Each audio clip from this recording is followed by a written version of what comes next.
Welcome to Hari and Priya குட்டிஸ் channel. இன்றைக்கி நம்ம சேனலில் என்ன வீடியோ பார்க்க போகிறோம் அப்படின்னா, டாட்லர்ஸ்க்கான ஒரு ஹெல்த்தியான மில்க் ஷேக் ரெசிபி தான் பார்க்க போகிறோம். ட்ரை ஃப்ரூட்ஸ் மில்க் ஷேக் தான். ட்ரை ஃப்ரூட்ஸ் சாப்பிடாத குழந்தைங்களுக்கு இந்த மாதிரி மில்க் ஷேக் ட்ரை பண்ணி கொடுக்கலாம்.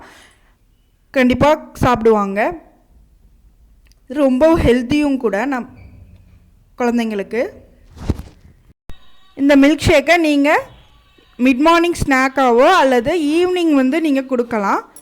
வாங்க இது எப்படி ப்ரிப்பேர் பண்ணலான்னு பார்க்கலாம். நான் இதுக்கு ட்ரை டேட்ஸ் எடுத்திருக்கேன், அப்புறம் கேஷ்யூ ஆட் பண்ண போகிறேன்.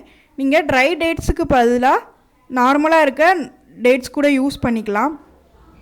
ட்ரை டேட்ஸில் பார்த்திங்கன்னா நிறைய ஹெல்த் பெனிஃபிட் இருக்குது. 2 ட்ரை டேட்ஸ் எடுத்திருக்கேன். என்னோடய 3 வயது குழந்தைக்காக நான் 2 எடுத்திருக்கேன். நீங்கள் ஃபர்ஸ்ட் டைம் கொடுக்குறீங்க அப்படின்னா ஒன்று போட்டு ஸ்டார்ட் பண்ணலாம். ஒரு முந்திரி, ஒரு பேரிச்சம்பழம் அப்படின்னு போட்டு நீங்கள் ட்ரை பண்ணலாம். ஒரு வாரத்துக்கு 3 நாள்லேருந்து 4 நாள் வரைக்கும் கொடுக்கலாம். இந்த ட்ரை டேட்ஸை நான் நைட்டு ஃபுல்லாக ஊற வச்சு எடுத்துக்கிறேன். அப்போ தான் இதில் இருக்க சீடெல்லாம் ரிமூவ் பண்ண முடியும். நான் பாருங்கள் நல்லா ஊற வச்சு எடுத்துட்டேன். ஊற வச்சு எடுத்துகிட்டு இதோட சீட்ஸ் எல்லாம் ரிமூவ் பண்ணிக்கிறேன். ரிமூவ் பண்ணிவிட்டு இதை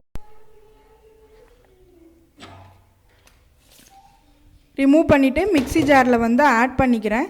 இதோட பார்த்திங்க அப்படின்னா அந்த ஊற வச்ச தண்ணியும் சேர்த்துக்கிறேன். கண்டிப்பாக அந்த தண்ணியை சேர்த்துக்கோங்க, வேஸ்ட் பண்ணிடாதீங்க.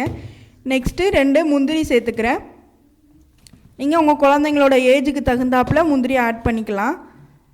இல்லை அப்படின்னா நைட்டு ஃபுல்லாக ஊற வச்சா பாதாம் கூட நீங்கள் ஆட் பண்ணிக்கலாம். இதை நல்லா மிக்சியில் ஒரு ஓட்டி எடுத்துகிட்டு வந்துடலாம். பாருங்கள், இந்த மாதிரி நான் அரைச்சி எடுத்துகிட்டு வந்திருக்கேன். இதுக்கப்புறம் பார்த்தீங்க அப்படின்னா இதில் நான் ஒரு அரை கிளாஸ் அளவுக்கு பால் ஆட் பண்ணுறேன். பால் ஆட் பண்ணுறதுக்கு பதிலாக நீங்கள் ஒரு பனானா கூட ஆட் பண்ணிக்கலாம்.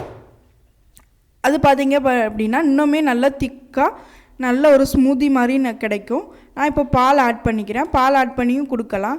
ஃபுல்லாக பால் வச்சு ஃபுல்லாக நல்லா அடிச்சிடுங்க. அந்த முந்திரியோட பிசுறு, அதுக்கப்புறம் பார்த்திங்கன்னா அந்த டேட்ஸோட தோல், இது எதுவுமே சிக்காத மாதிரி நல்லா ஃபைனாக மிக்சியில் போட்டு நல்லா அடித்து கொண்டு வந்துடுங்க. அப்போ தான் குழந்தைங்களுக்கு குடிக்கிறதுக்கு நல்லா ஈஸியாக இருக்கும். பாருங்கள், நான் அடித்து எடுத்துகிட்டு வந்துட்டேன். எந்த ஒரு இதுவுமே இருக்கக்கூடாது. ஸோ அவங்க ஒரு ஜூஸ் மாதிரியோ இல்லை நார்மல் பால் குடிக்கிற மாதிரியோ அவங்க நல்லா இதை குடிச்சிடுவாங்க. நம்ம இதில் ஸ்வீட்டுக்காக எதுவுமே சேர்க்க வேண்டியதில்லை. பேரிச்சம்பழத்தில் இருக்க ஒரு ஸ்வீட்னஸே நீங்கள் இதில் முந்திரிக்கு பதிலாக பாதாம் கூட நைட்டு ஃபுல்லாக ஊற வச்சு சேர்த்துக்கலாம். அதுவுமே இன்னும் நல்லாயிருக்கும். உங்கள் குழந்தைங்களோட ஏஜுக்கு ஏற்றாப்பில் நீங்கள் 1 or 2 இன்க்ரீஸ் பண்ணிக்கலாம், டிக்ரீஸ் பண்ணிக்கலாம். கண்டிப்பாக இந்த மில்க் ஷேக் ட்ரை பண்ணி பாருங்கள். தேங்க்ஸ் ஃபார் வாட்சிங்.